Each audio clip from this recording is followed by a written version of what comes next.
swinging a high drive into center field. It's at the wall. It is gone.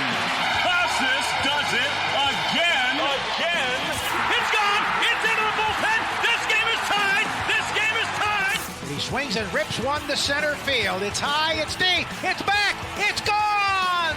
Sale winds. He fires. Swing and a miss. Strike three. It's over. The Red Sox have won the World Championship. Welcome back to Play Tessie. It's episode 152. This is the official Red Sox podcast of WEI. Before we get going, like, rate, subscribe. 5 stars, subscribe wherever you get your podcasts. Check us out on YouTube on the WEI channel. You can find our Play Tessie playlist there. It's got all the episodes. Hit the thumbs up on them, and obviously subscribe to WEI and find us on the socials at Play Tessie on both Twitter and Instagram. Here with Sammy and here with Papa, we're joined by a very special guest, our favorite Rob Bradford, host of Baseball Isn't Boring, WEI's own, the podfather himself, the father of this podcast, if we're being honest with you. So, Rob, thank you for joining us. EA Baseball. It's my favorite line. Thanks for the enthusiasm. Let's go. Bradfo's fired up. It's a slow build, man. It's a slow build. That's good. I mean, come on. You guys should know that. Come on. So, what are we going to talk about today? There's like nothing happening in the baseball world. I want to talk about your dreams, the dreams that you just explained to me. I've got many Red Sox-based dreams that may also involve other things. I don't know. I'm blowing up the show sheet. Blowing up the show sheet. You guys are talking about the show sheet. I'm like, this is not what I taught you guys. No show sheets. Come on. So I'm blowing it up. I'm saying I want to hear about Gordo's dream about his dog pooping out things and Max Fried's contract and yeah. I mean, that's what the people want. Standard baseball talk. Standard baseball talk. The more poop that comes out of my dog's ass, the more dollars Max Fried makes with the Red Sox. Dude, that's science. Yeah. If you're listening to this podcast, Gordo actually had a dream that was what he just described. Oh yeah, that's real. Did all of us this, and he was super excited about it. It was great. Real dream that he had. Yeah, real dream. And my dreams don't usually stick. I rarely remember my dreams, but when you dream something like that up, it's unforgettable. I was thinking about it all morning. Same.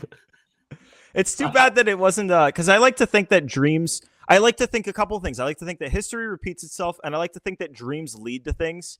And I really wish that the dream was. I mean, granted, I would love for the Red Sox to sign Max Fried, but I really wish that the dream was about Soto. Then that could be my hope. Because newsflash, despite all of the reports and optimism and everything going out, I'm still not particularly optimistic about the Sox and Soto. I can go. Okay, here's what I want to do. I want to quickly run through everything that happened or everything that's been reported, and then we'll just go from there. Just to give a quick run through. So Sox met with Soto and Boris Thursday night in LA. The quote is that from Red Sox stats that they're going all out to sign him, and Robert Murray has said that they love Juan Soto.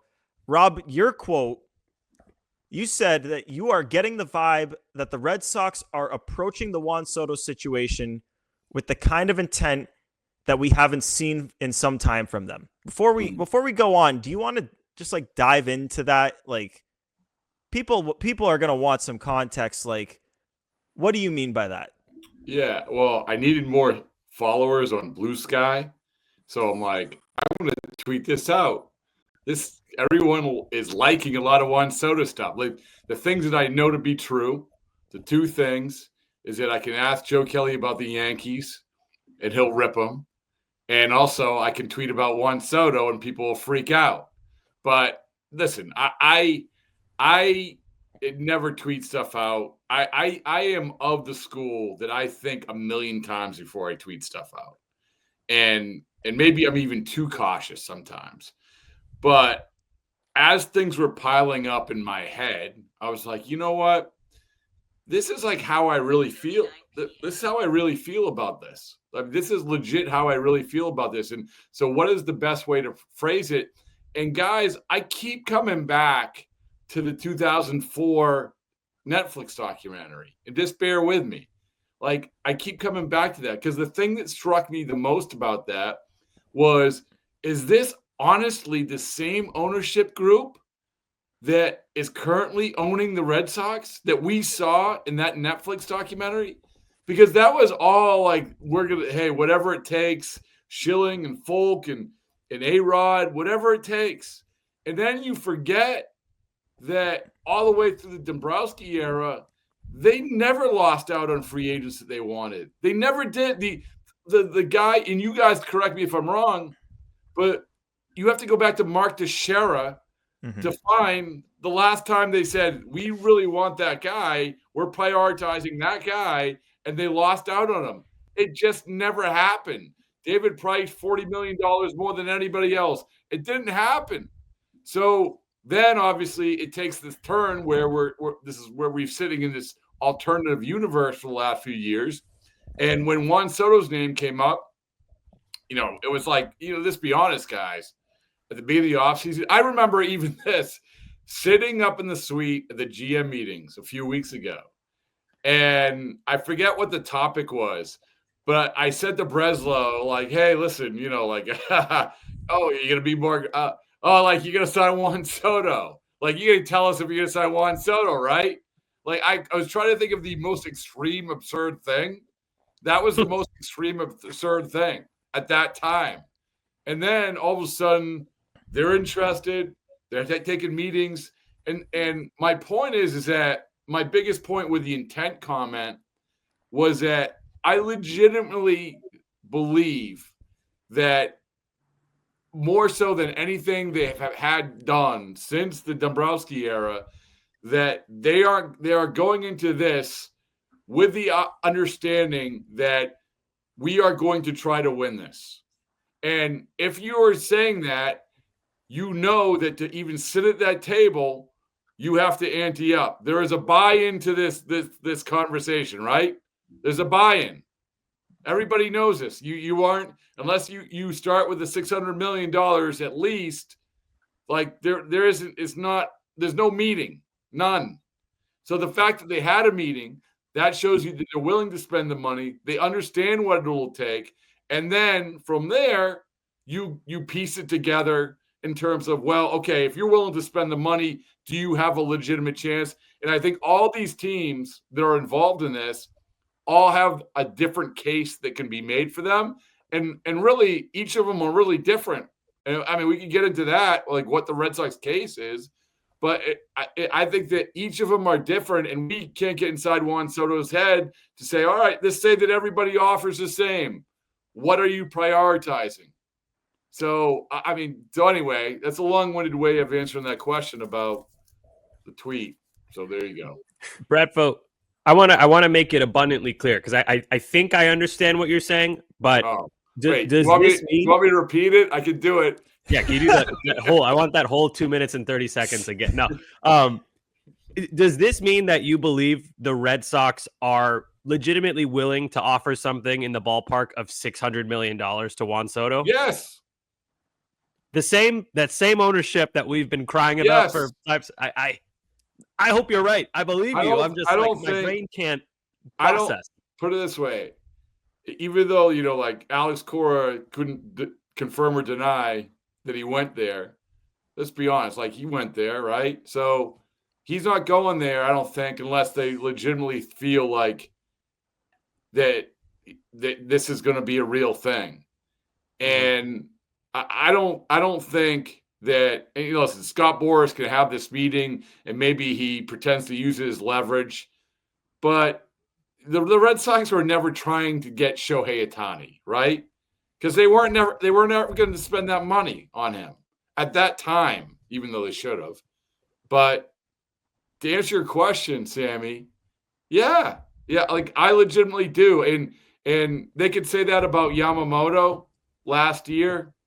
That's what I was going to ask you. But was Yamamoto, or on the scale of Yamamoto to Teixeira, like where does this fall?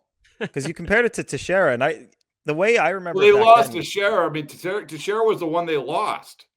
But they lost Yamamoto too. If you listen to them, yeah, the reports, it didn't feel the same. I agree with you. It felt like Teixeira was an all-in. It wasn't effort. The same. Maybe the scale. It's like think about guys.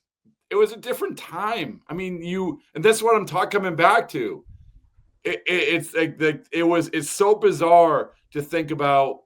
That was ownership. Ownership was not going to lose out on guys they wanted. With Mark Teixeira, remember, they lose out to the Yankees. And then John Henry is so pissed about it that when the Yankees lose a few games in the middle of the next year, he tweets out, it must have been the curse of MT. I don't know if you guys remember that. I don't remember that at all. He tweeted that? Google it. Yeah, this is why I get so mad at John Henry, because I used to like him so much. He was so cool. Remember the Marlins obviously, thing? It came back to backfire him in a spectacular way because the Yankees ended up winning the World Series. But it was okay. He cared. Google, yeah. I mean, yeah, exactly. Google that. I mean, think about that. It was so that tweet said so much about that time. Where number one, they were pissed they lost out to Mark Teixeira.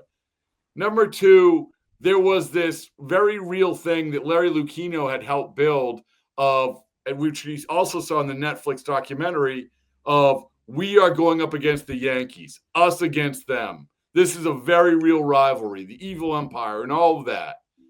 And, and then we flash forward to the last couple of years. And like, oh, man, wouldn't it be nice to live in the same stratosphere as the Dodgers and the Yankees and the Phillies and the Mets?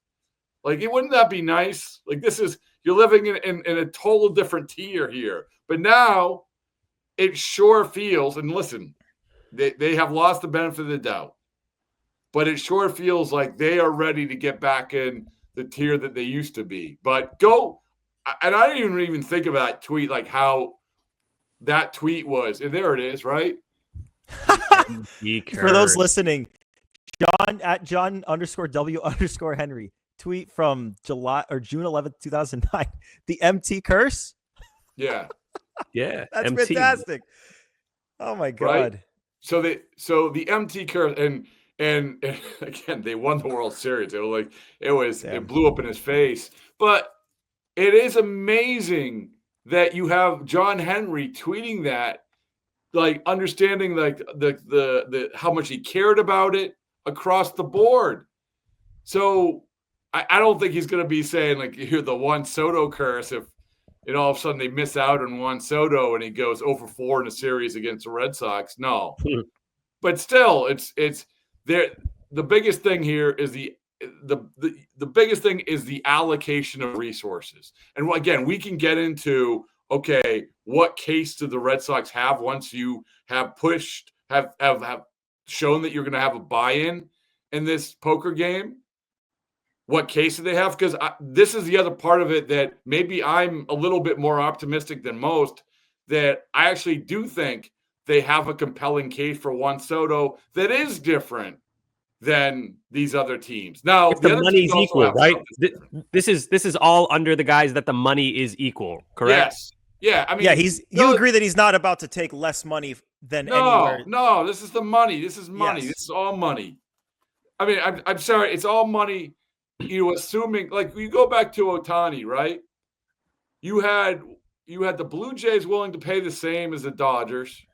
To the Giants, they were also ready to pay the same or something. I don't know. I think that got reported. But anyway, the Blue Jays definitely they were willing to pay the same as the Dodgers, right? And then you go from there.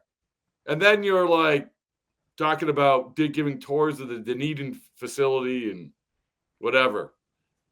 I mean, but that's the point is that, I think that, when we look at the report Sean McAdam had about the meetings, the meeting they had and how there was no money, we think there was no money talked about. Well, because you know why? Because everybody knows that it's going to take a crap load of money. Like, that's not the point, Right. That could have been a Zoom call, the money part. Yeah, hey, this team's offering this team's offering this team's offering this. Unless Dave Cohen wants to say, I'm going to offer $800 million, then, but once again, that'll be interesting to me because if we're going to go back to olden times for the Red Sox, they never lost out on free agents. You know why?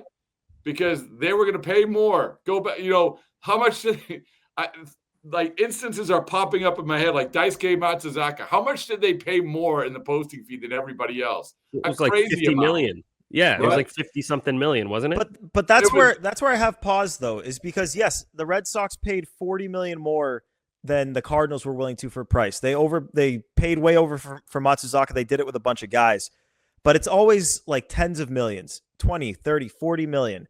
With this, to get a Juan Soto, you're going to have to pay more than the Yankees. You're going to have to match the Mets, and you're going to have to convince him that Boston is a better situation for him than the Mets.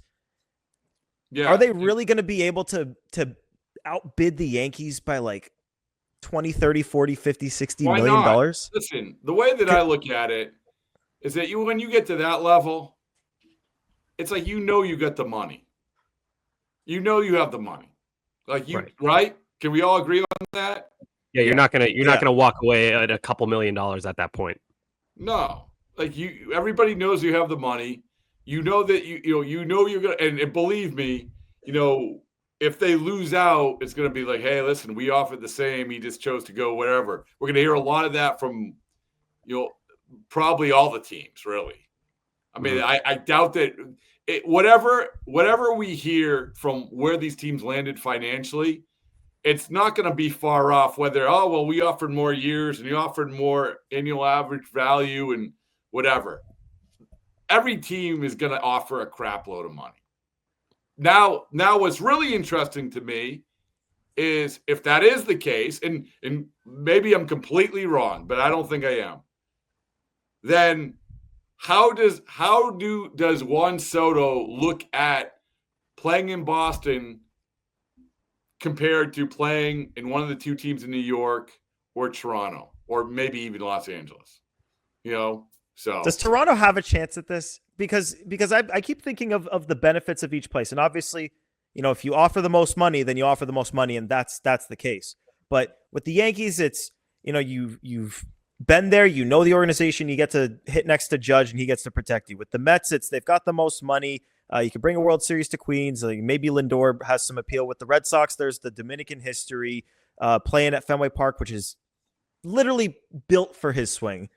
And he grew up a Red Sox fan and loves David Ortiz and all that stuff. And obviously the top farm system. I don't know what the Blue Jays have because they don't have a very good farm system. Didn't you say that about Ohtani last year, though? Yeah, but Toronto's an amazing city. I've never heard a bad thing about Toronto. But Toronto also didn't pay, like they matched the Dodgers offer, and so he picked the better situation. Yeah, but it wasn't the fact that I can't. There was other team, at least another team, that was willing to go to that level, and the Giants. You're right. It was the Giants. And I think that. And I do believe that, the whole, it was, I don't know how close it was, but they were in the cup. Ohtani doesn't do what he does and touring everything and all that stuff with the Blue Jays unless, I think it was, a very real option for him. And so, Gordo, my point is that, why the Blue Jays? Well, number one, they've already shown that they're willing to pay $700 million for a player. Yep. And okay, start right there. They know how to pitch, now if we want to get into, you just rattled off a lot of the differences between the teams. I'm going to give you the Red Sox, a few of the Red Sox. You mentioned the Dominican thing, but more specifically, this is the guy that I talked to the other day, David Ortiz. He said, well, the one player in baseball that could be the next David Ortiz is Juan Soto. He's right.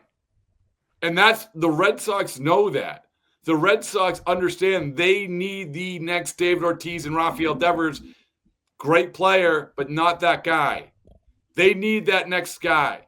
Bilingual, obviously Hall of Fame player. Really, has proven himself as a good guy in the clubhouse, a good example for younger players. So you have that part of it. The next David Ortiz, the Red Sox, that's how they look at it. And then from Juan Soto's point of view, not only can you be that guy, which you are going to be that guy with the Mets or the Yankees, right? You are going to be that. Judge is there. You're not eclipsing Judge. Lindor's there. You're not eclipsing Lindor. Like that's. Do you think that? Do you think he can't?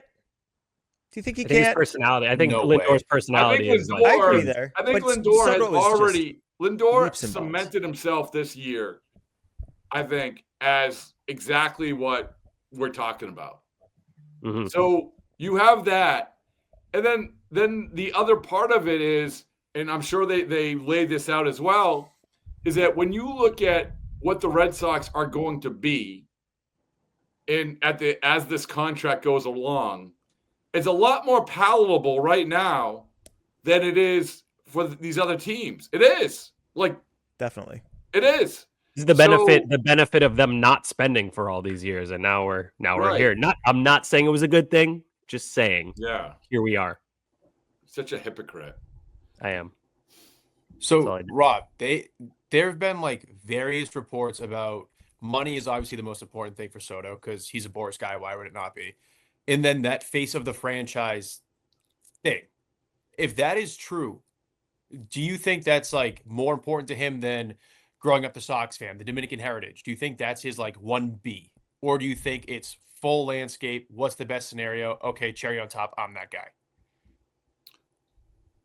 I mean, Pat, like I wish I could answer that. I don't. I know it starts with the money, and then I got to imagine. I have to imagine it is how does he fit in? I'll say this. I firmly believe this is that I think because of his love for the Red Sox growing up, because of his admiration of David Ortiz, I do think if I'm the Red Sox, that's the pitch I would have made to him, which is you are the next David Ortiz in the city. David Ortiz was David Ortiz, right? I mean, that's for me. I mean, that would be a powerful, powerful thing. I think, and you know, I think that I got a kick out of Ortiz telling me that, oh yeah, you know, he couldn't make it out there, but he was hanging with Soto's mom and his brother. You know, like That's this great. there is I love a that. very real relationship there.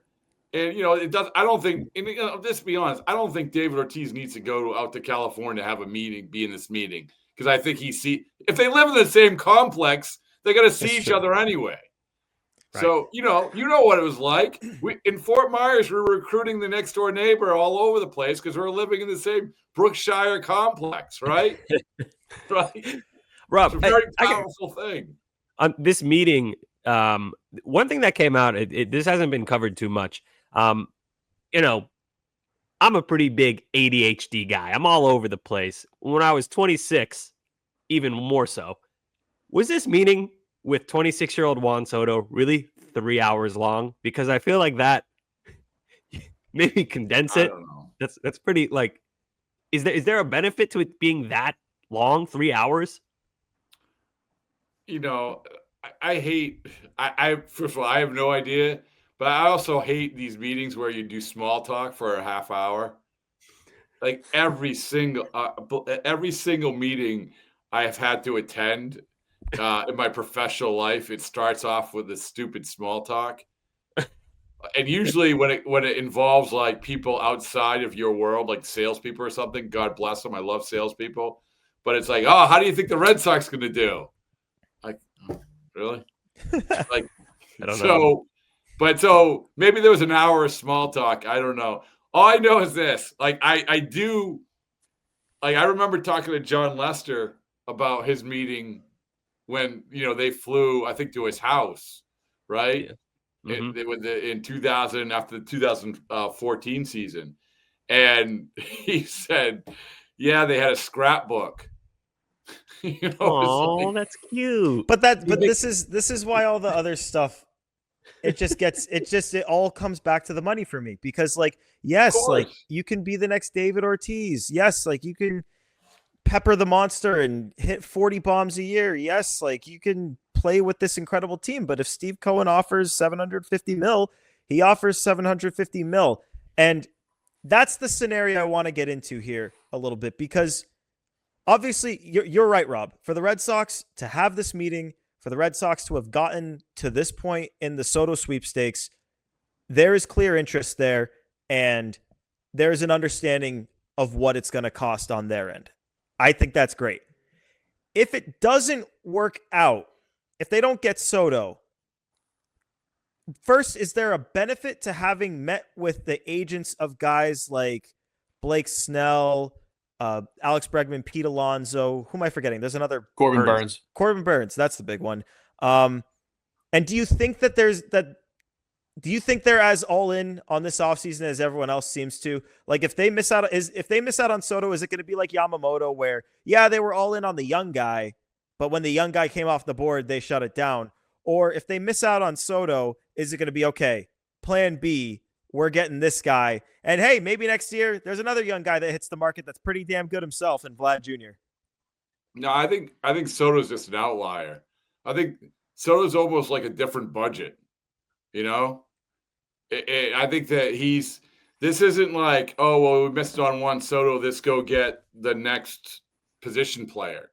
No, yeah. I mean, I think that what Juan Soto does, along with being a great, great player, an iconic player, a player that there's no doubt about it, that's the guy who's at the center of your franchise, but he also gives you the path to potentially get what you really is, let's be honest with you, is the priority for this offseason, which is a top of the rotation number one starter.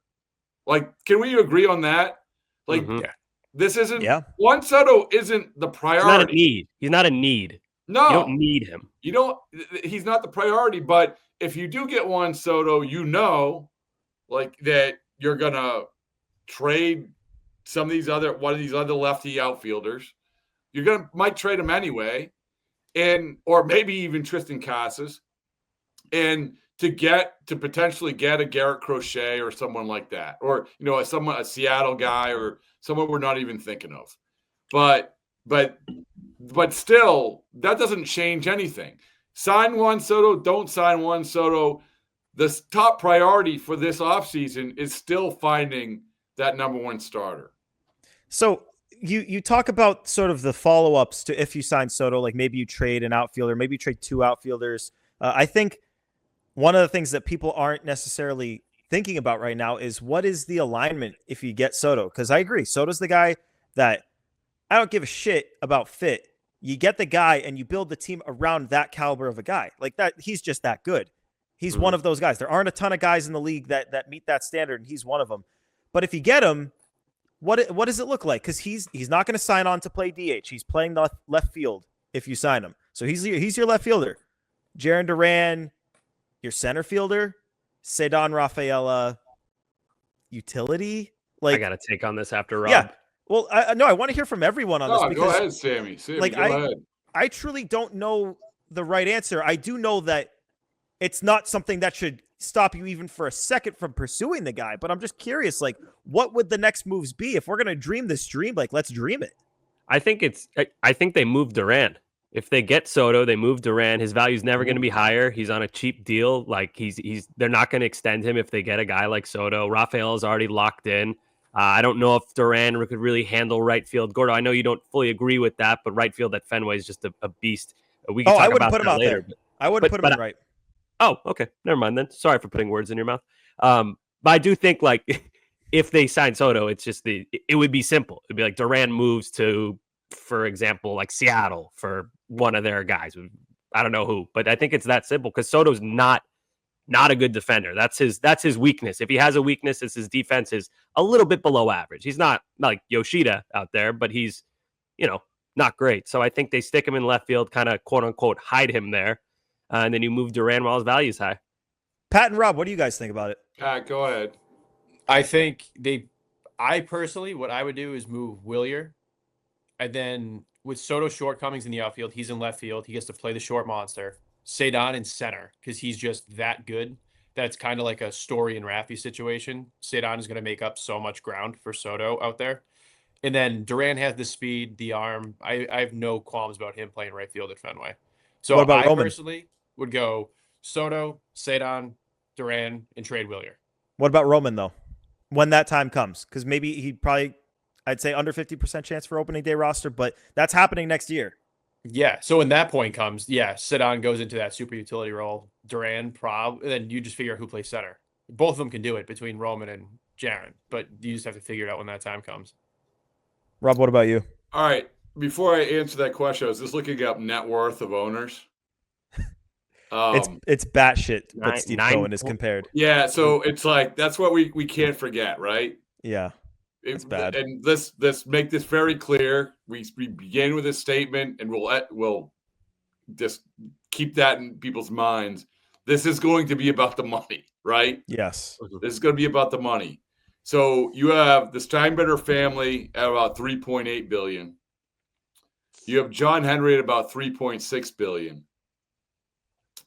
You have Steve Cohen at $15.9 billion. So John Henry's broke, is what you're saying. He's broke. I mean, Let's put up the QR code for people for the Venmo. Yeah, that's what Red Sox fans are dying for, is to give their money directly to John Henry, not to the Red Sox, directly to John Henry. But what about Fenway Sports Group? Isn't that like 9.8? Yeah, but that's a fair point. I mean, 12.9. Let's be honest. It's like, okay, you have the money anyway. I think that the Duran thing, I don't trade Jaren Duran. Like, that's the guy I don't trade. And here's the reason why. People forget Jaren Duran is a top 10 player in certainly in the American League. He's a top 10 player. He's going to finish, I think he's probably going to finish around, my guess is in 6th in MVP voting this year. And he is a legit leadoff hitter, which how many seasons have we gone in and said, who's going to hit leadoff? Well, he's hitting leadoff. Kike. Oh. Sorry. So that hurt. But point taken, right? Verdugo. Point taken. So you have a legitimate leadoff guy, a dynamic player, a guy who hits for power, a guy who hits really for pretty decent average, a guy who steals bases, a guy who's gotten tremendously better in the field. A guy, like he was put in a leadership position that maybe was putting cart before the horse a little bit this year, but still a guy that is learning to be a leader in a lot of different ways. I think that was a huge growth year for him in that respect last year. And so to find those guys, if you have that guy under, how many more years of control does he have? Four, right? You don't trade that guy. You don't trade him. I agree with you, Rob. Like position players, Devers is here, Soto, Duran, go from there. That's it.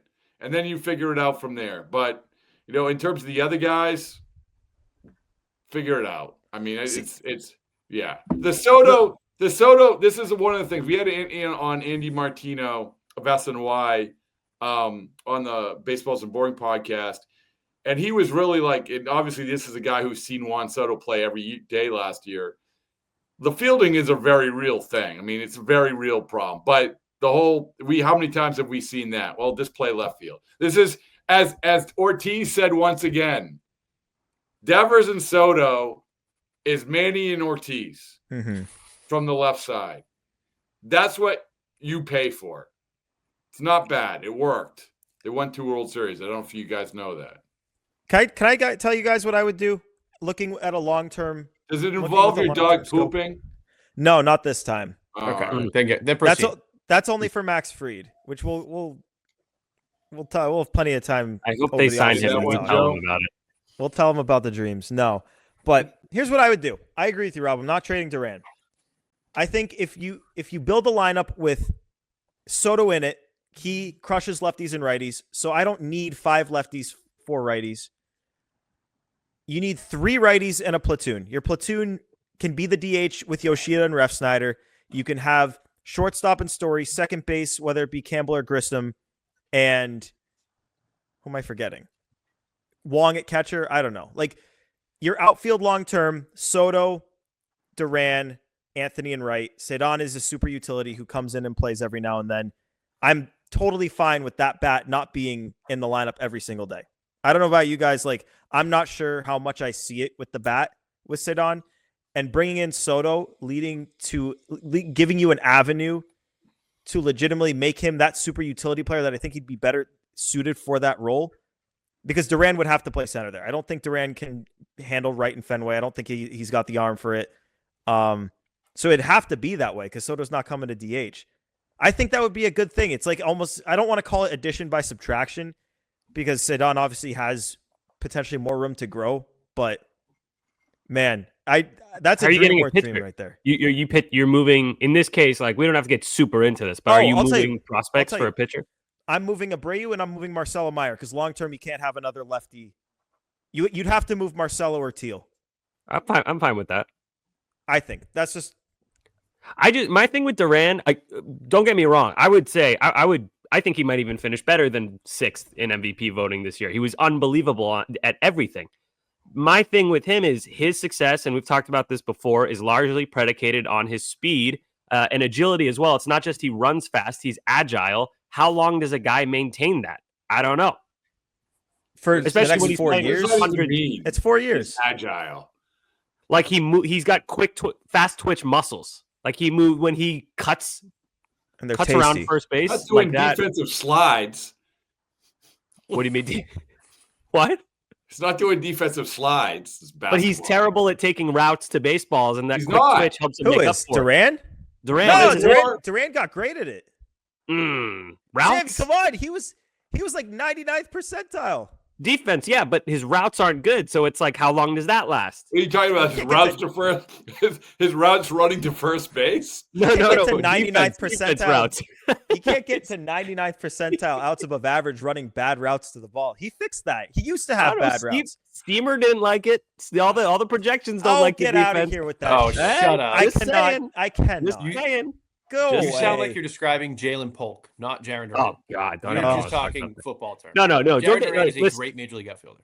On Duran, I think he's going to be really, really good for the next 2-3 seasons, and then I think he starts to slow down a little bit. If he doesn't have speed? That's when you have him for control. Is 4 years. I don't need him to be good for 7 years. Gordo, can you look up if you're in Baseball Savant? Can we look up where he ranks in agility? 99th percentile agility confirmed. The agility, you can't use that speed as well if you don't have good agility to go with it. They're different things. I honestly am baffled by what you even mean by agility. So speed is how fast you can run. Yeah. Agility is how fast you can change directions and move. Well, we just pointed out that he's like he's elite when he became elite when it became to exactly what you're talking about.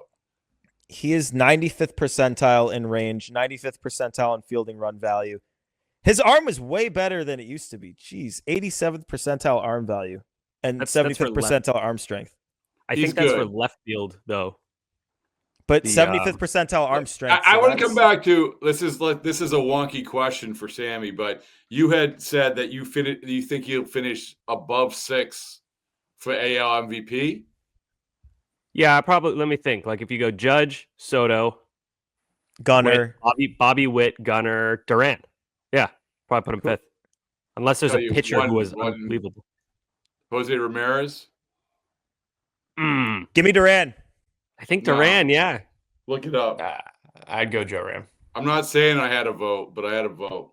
Joe Ram is so underrated. Oh, Rob, you're messing with Duran. You're messing with the candidacy, Rob. Look it up. Look what up? Look up Jose Ramirez. What is OPS? Joe Ram is so good. He is so good. Can you tell Pat? Tell them, please. People are just so numb to how great Joe Ram is that it's now underappreciated, and he is like by far the best third baseman in baseball. You look up his numbers; they will be better than Jarren Duran's. Offensively, maybe, but he didn't provide the value on the bases or in the field that Jarren did. But he swipes bags too. What about WAR? These awards have turned into, I feel like, let's look at the WAR leaders. He had a 6-point. And listen, I mean, Duran's gonna have a better WAR. What was Duran's WAR?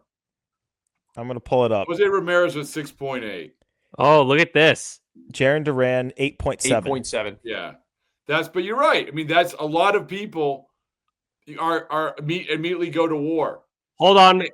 I need to get this out. Ooh. Baseball Savant has route running stats. Jaron Duran ranks 85th in Major League Baseball. Thank you very much. Thank you for listening. Take care. 85th out of how many?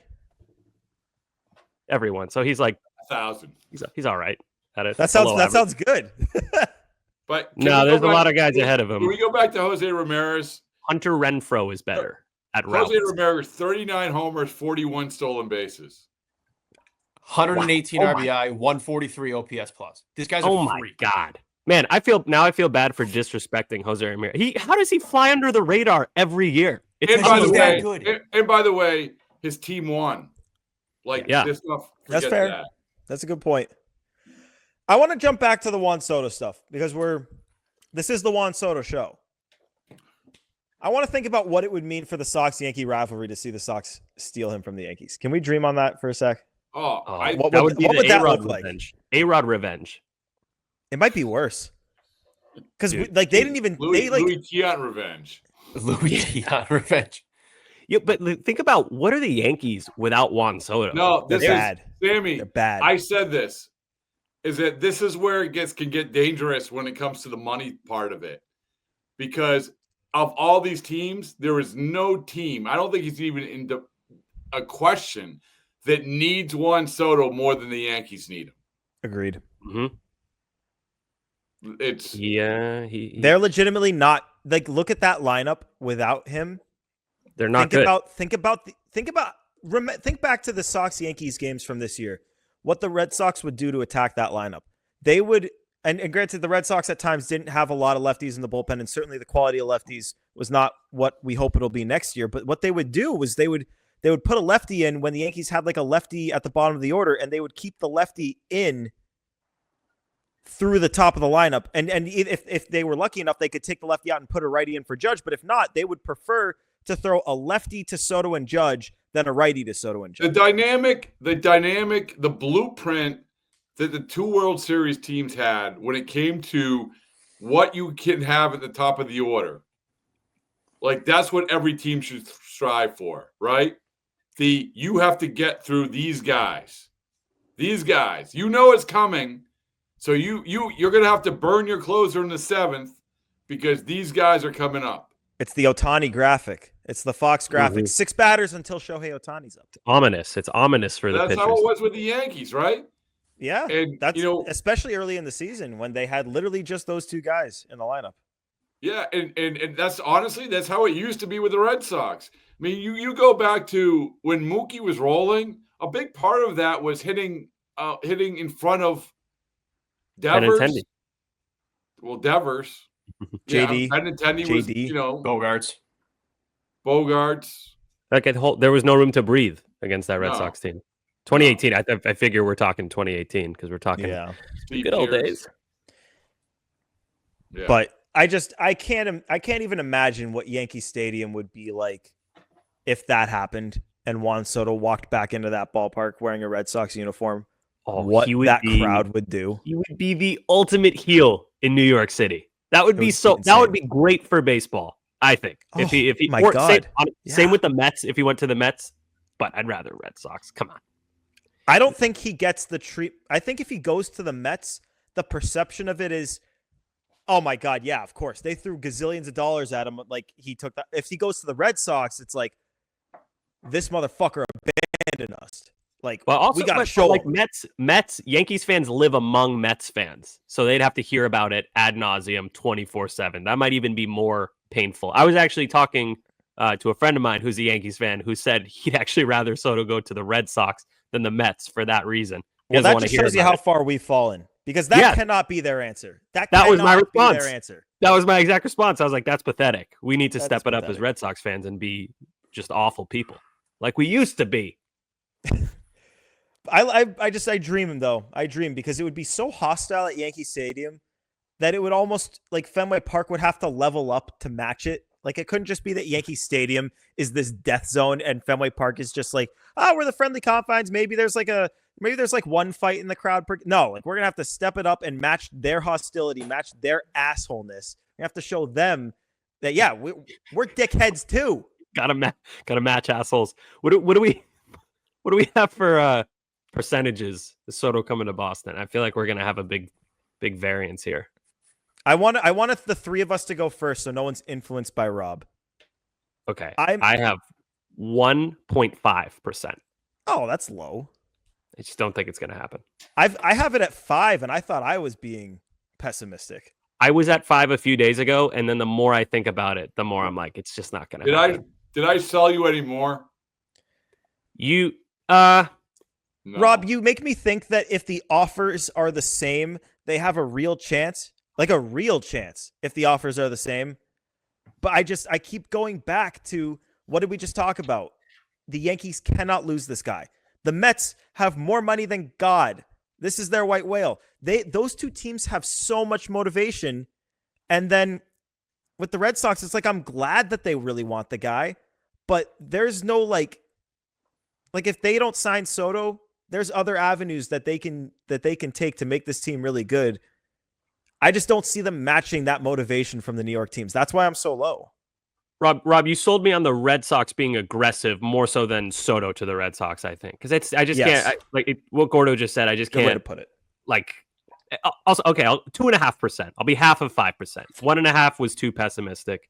2.5% final answer. Pat, let me hear it. Say 50. All right. Let me preface. I think the Blue Jays have like a 0.0% chance. Vladdy's not locked up. Let me preface. I like you guys personally. Yes, but I think the Blue Jays 0.0. Bichette's not locked up. Vlad's not locked up. They were god awful last year. Okay, I'm going 20%, but I'm giving Mets and Yankees 40 apiece. So you think it is literally just down to those three teams? There is no field. I don't think there's a field. Just wait till the Rockies come in. Could you imagine breaking Bonds' record at Coors Field? Oh, my God, it'd be glorious. That's his third 600-foot home run this year. Listen, the 1-2 combination, Juan Soto and Charlie Condon. I love it. Cool. Don't forget, you can be protected by MVP Chris Bryant. Ryan McMahon. So are you 5%, Gordo? I am 5. Or you changed? I'm 5. Pat is 20. I am 5. You are 2.5, but rising fast. Well, I'm kind of up in that. I was 5, then I'm 1.5. Now I'm 2.5. 2.5. All right, Rob. The one we've been waiting for. Let's hear it. What do you got? Yeah, I'm gonna copy, I guess, Pat. But this is how I felt even before he opened his mouth. 20%, like a hard 20%. Like, I am locked in on 20%. Okay, now that you gave a number, that kind of. And I think that right now the favorite has to be the Mets, because you just hear so many stories about Steve Cohen just not caring about money. Yeah. No, I also with the Mets, like we kept saying, you could be the next David Ortiz in Boston. He's already been in New York. He would be the second guy to judge. The Mets, they haven't won anything since 1986. So he would be one of the faces of the first team of this generation of Mets teams to win. So that might be appealing. Who knows? Yeah, but I think the 20% for the Red Sox, I think, is a really good number. Okay. It's a really good number. I mean, I do think ultimately that the money it's and this is people, we know the reaction to this, right? It's going to be, well, sure, the Red Sox did it, but they weren't willing to pay. Whatever, man. Like, if you're willing to pay over $600 million for a player, tip of the chapeau to you, man. Like, that's right. Along with, we aren't even talking about, what else you're going to have to pay, because you're going to have to pay for some other things, although you're not trading for everything. So, but to come back to it, I do think that Juan Soto money comes from a completely different bucket, right? So let's get a vibe check then, Rob. So it feels like with Soto, your vibes are solid. on the overall offseason, vibe check from you. Because to me, like I said, Soto chance is 5%, but my vibes about the offseason are still really high. And I went into this offseason telling myself I wasn't going to put myself in a situation where I was going to get hurt again. I'm fully entrenched in the position of I'm going to get hurt if things do not happen. The biggest lie of all time when you said that. Oh, it's like God, when we go to Fenway and you're like, I'm not going to eat a whole thing of gummy bears and get sick, and then you do every single time. That's where I'm at. I've eaten the gummy bears. So my vibes are still high. I think if they miss out on Soto, I think there's big things ahead. I tweeted it today, but I don't think you tour a $5 million house with a $500,000 budget. And I understand that Soto's different. That was very well phrased. Excellent. Good job. metaphor. Thank you. But I do agree with you, Rob. It's a different bucket. It's not like, they have $600 million, $700 million to burn. So now that they've missed out on Soto, they get to spend $700 million on other guys. Well, I don't think it's that, but they are going to spend, right? Yeah. There isn't position-wise, let's be honest, there's not guys anyone would say, oh, you should absolutely prioritize that guy, right? Yeah, they needed a right-handed hitting, probably outfielder. All right, try to get Teoscar Hernandez. Doesn't work out, get a Tyler O'Neill, trade for somebody. But that's it's not like you're going to say, oh, we got to spend the Juan Soto money. No. It's just not. That's not how it's going to work. You could get a free agent pitcher that way, but the most expensive free agent pitcher, who's it going to be? Like Corbin Burns? Burns, right? Burns, yeah. Right. All right. There's $200 million. It's a big difference from $700 million. So, yeah, and I do think, I don't know. I don't know where they're going to land in the starter. We are just so narrowly focused on Burns and Snell and Fried and Flaherty and Crochet. And there's going to be something that pops up, probably one of these guys from Seattle who you're just like, oh, there it is. There's your answer. They just traded for Logan Gilbert.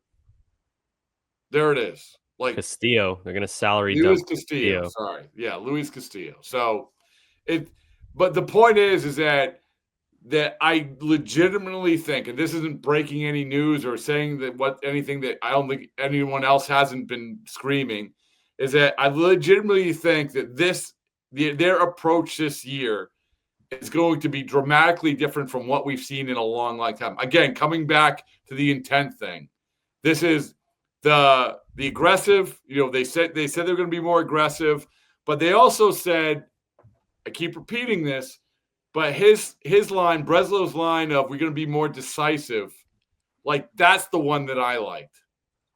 More decisive. Like, you know what? Here's a small example of this, like it or not. You just allocated potentially $3 million to Justin Wilson. In a lot of worlds, that's like the equivalent. You're going to prorate that to David paying $40 million more for David Price. Some people didn't think he was going to get a major league deal.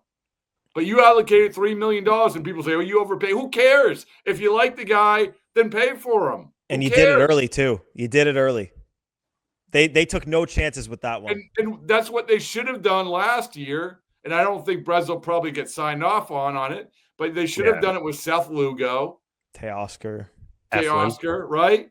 I mean, the term decisive was, for me, like that was the most refreshing thing that he said. It's frustrating, too, because they talk about being on a budget. And when you wait, you lose your leverage as guys come off the board. And then you're kind of like forced to pay more if you just set the market. I feel like it's such an easier way to operate. You don't lose leverage like that. And you can, as Dombrowski used to do, get your guy, which worry I feel about like who you're getting. I mean, for me personally, I'll speak for myself. When the Red Sox had Dombrowski, I feel like I took that for granted. Because I didn't foresee the Red Sox not spending after he left. I didn't ever think that would happen. It's the friggin' Red Sox.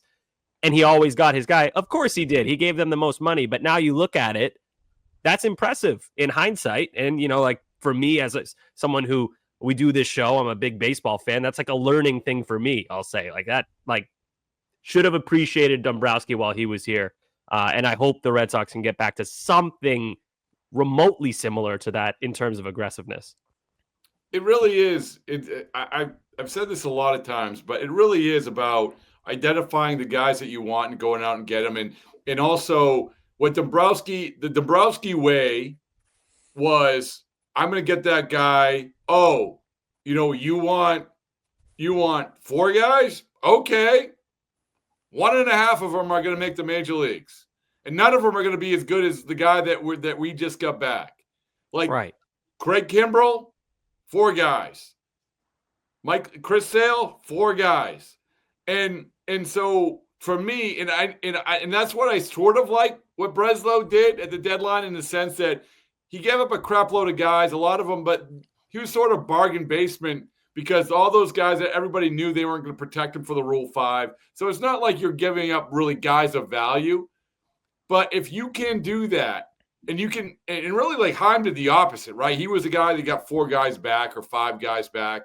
And that's the way a lot of these GMs are doing it. But if you can capitalize on that sort of market deficiency or that approach and say, yeah, you know what? You want to cover yourself with ownership by getting 4 guys back? Fine. You know what? We'll give you 5. Who cares? As long as we're getting the guy back that we want. That's what Dombrowski did. Right. Do you think, and I'm not asking like if you know who it is or anything, but do you think that they have that guy this year? Or do you think it's like a pool? Because we talk, I feel like, about a pool of 4 elite starting pitchers out there: Burns, Fried, Snell, and a Garrett Crochet trade. Do you think there's someone in there that they like more than the others, or do you think it's going to be sort of a give and take? We're going to talk to all of these guys and kind of see what avenue's best because they're all really good. Another starter, you mean, other than the ones that you're talking about? No, I'm saying, like, do you think that they have a target that they really like in those 4, or do you think it's going to kind of be like it could be? Yeah, you have to, right? You have to. I mean, it doesn't feel like they've operated like that in the past. It feels like they've sort of identified a pool of guys and have said, whichever one is kind of left sitting, at the altar after everything's done in the offseason, we'll try to get him for a year less than we would have if we'd gotten maybe the guy we like a little bit more, but they're all in the same tier. These guys, I feel like, are in the same tier, but if you like a guy the most, are you going to go and get that guy, or are you going to be the team waiting around when Burns and Fried side and now Snell's I think it's all relative, right? I mean, it's all like the group that you're talking about. With Chris Sale, he was an outlier. Like, Chris Sale was better than anybody else you're going to get. I don't remember who else the options were, but he was better than anyone else you're going to get. David Price, the perception was he was going to be better than anyone else you were going to get. And we've already had sort of this debate about all these guys, about, Burns and Snell and Fried and these guys, like, okay, which one is the best? Crochet, which is the best? You can make a case for all of them. But to answer your question, which one do they like the best? I couldn't tell you that. Like the Snell thing that came out today as we're taping this, where would that come from? Oh, it was it's Passon. Passon said that they're talking to Cespedes Barbecue. Yeah. He said Fried and Snell. And so you can't. They'll say it doesn't make a difference, but I got to imagine throwing from the left side is a feather in these guys' cap. Like that is something that you would ideally would like, and those are 2 really good options. And the Snell thing's interesting to me is like why they weren't prioritizing him last year or weren't really in on him.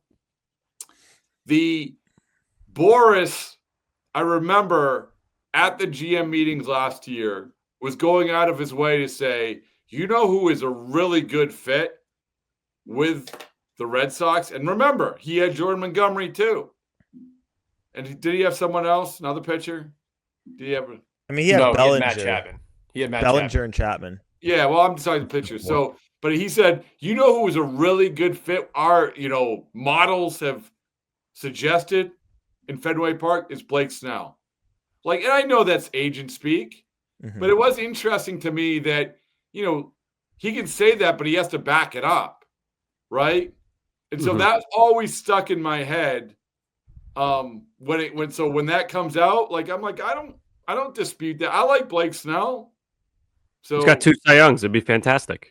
It's also like an incredible swing and miss stuff. What he is, right? You know what he is. Yeah. He for years has been, and I'll never forget it from Breslo's introductory press conference when he was asked, what do you value in pitchers? And he said, I want guys who can get swing and miss in the strike zone. And Blake Snell is continuously at the top of the league in that. His stuff plays with anybody, and it always has. Best pitcher in the league in the second half this year. It's undeniable. Yeah, with a short spring training too. He was behind the 8 ball to start. Yeah. Who would you rather have, Snell or Fried? Go around the room. That's We've talked about this a bunch in our group chat. Yeah, are the contracts the same? Well, Because what's the contract? Much like your dog pooping contract offers, please reveal it to the public. Don't keep it to yourself. I would prefer Snell if the contracts were if there was a 2-year difference in the deals. Two or more years difference, I'll take Snell. If Blake Snell's getting 5 years and Fried is 6, I'd lean Fried. I like Snell on a shorter term deal, I think, but it's marginal. It really is. Here's the issue with Snell, and he's great. He averages 5.2 innings per start. That was last year. And I'm nitpicking here. He's a fantastic pitcher. So is Fried. So is Crochet. So is Burns. But we've talked about this a lot. When the bullpen gets burnt out, very bad. So I think if the contracts are the same, I think I would go Fried slightly, but I'd be thrilled with either. I would also lean Fried.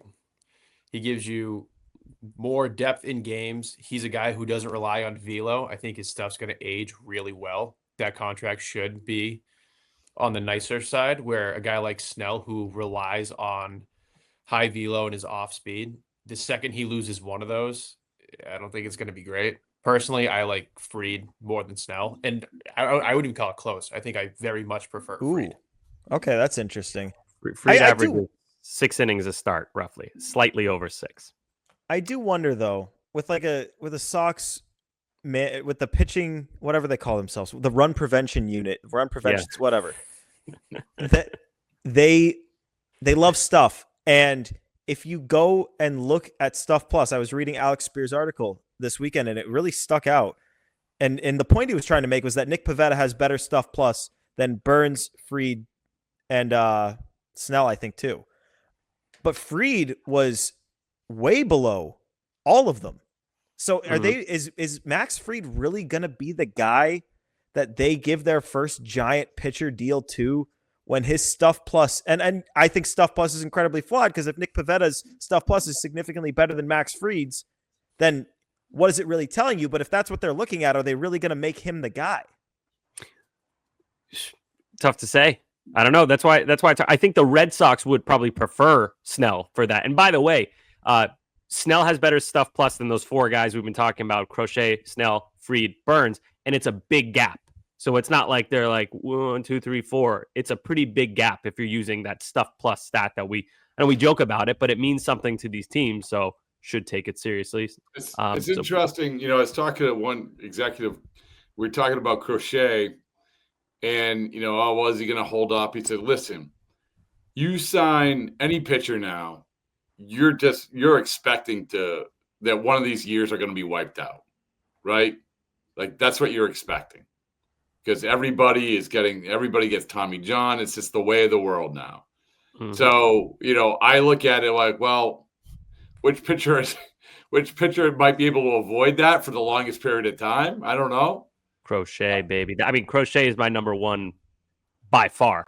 I was just going off of the free agents. Maybe. Rob, let's rank out of the 4 guys that we were just talking about, and understanding what it takes to get them into the equation. Rank who you would want. Crochet, Burns, Fried, Snell. Who would you want most to least? I wouldn't want Crochet just because he's younger, number one. Yeah. Although the risk is still tremendous. I mean, as like he pointed out to me, like he's in the previous 6 years, including his college years, he had totaled 200 innings combined. Like this isn't Chris Sale. Chris Sale had 5 All-Star games under his belt. Can't you spin zone that and make it a good thing though? Because so many of these is coming. Because I'll say this over and over again every time I hear the again, sure. Anything, It's like he has no mileage on his arm. That's great. Like, sure, but and maybe it doesn't make a difference. Is one of the things that we should have learned is like, do whatever you can to get these guys to October. If you have a good team, do whatever you can to get them to October, and don't stress if you don't have to about the regular season. I know it's a simplistic way to look at it, but it's so important. Like if you feel like you are a top tier team, figure out a way to get. And that was one of the things that sort of drove me nuts about how they approached Tanner Houck and even Cutter Crawford last year. It's like, no, you don't build in rest by not pitching a guy an extra inning or a less inning. No, you build in rest by giving 2 weeks off. And we kept saying that about Tanner Houck, and he was fine and passing all the tests and everything else. But sure enough, what happened. And so, I just look at it, and I don't even know like where this relates in terms of what we're talking about. But I just like the idea of Crochet, the upside of Crochet. I like what Burns represents and just the workhorse stud pitcher. But once again, I feel like something bad is waiting around the corner with him. I like Snell because he's just sort of seems the guy, this sort of goofy guy who is going to keep pitching and doing really well and has great stuff and gets results. And also Max Fried, people forget like how good he is, like how legit good he is. Like he is really, really good. Like his production, which is the most important thing, forget about stuff plus, his production is great. So I'm going to go with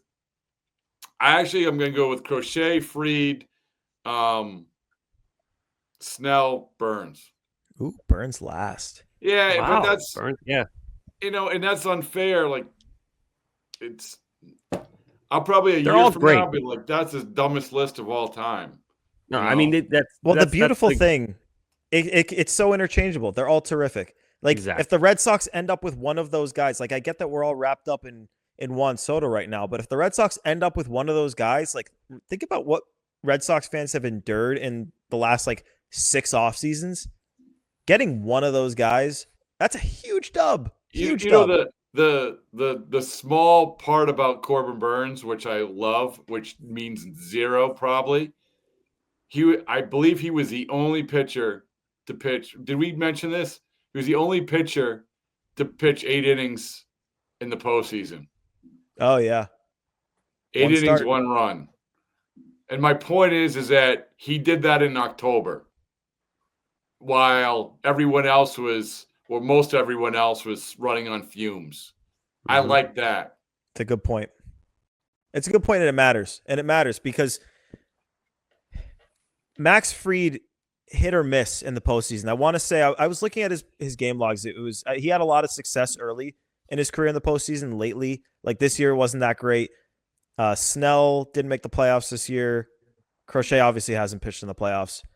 And then obviously we were talking with Ian Brown, and he referenced something David Ortiz said at the Pedro Gala, which was you got guys here that haven't had success in the American League. Like that's another thing. Like Max Fried, he's been on the Braves his whole career. You've got Corbin Burns, who just had, I know he didn't make it into the top 3, maybe he should have, but a Cy Young caliber season in the AL East.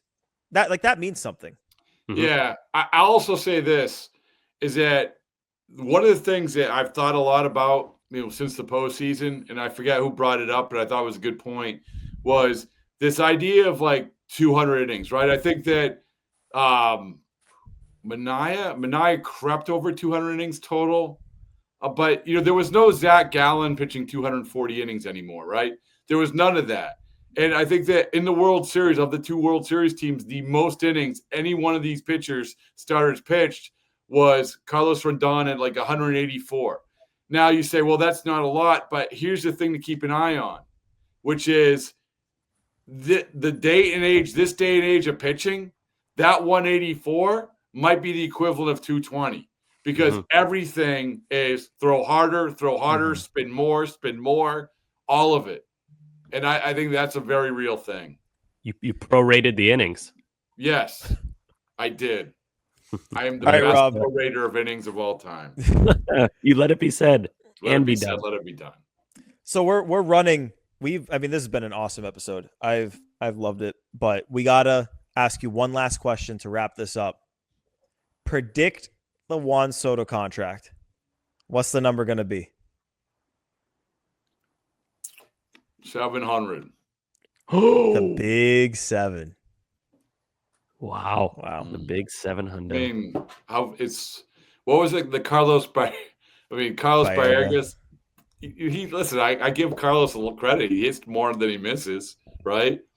But what he said, the Mets were 660, something like that. Yeah, walked in and said 660. All right, that's Mike Francesa said they no, got like a 7. wait. Okay, what do you got? What did you just say? Mike Say his Francesa name. said? Say his name. Mike Francesa? No.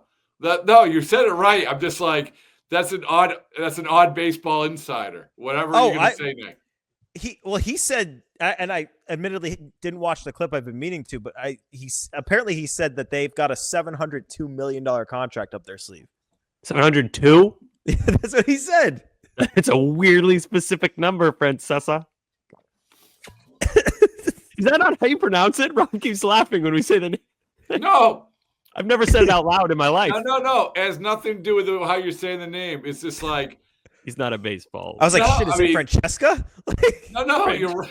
No, you're right. Yeah, you were correct. Don't be so insecure about your Mike Francesa pronunciation.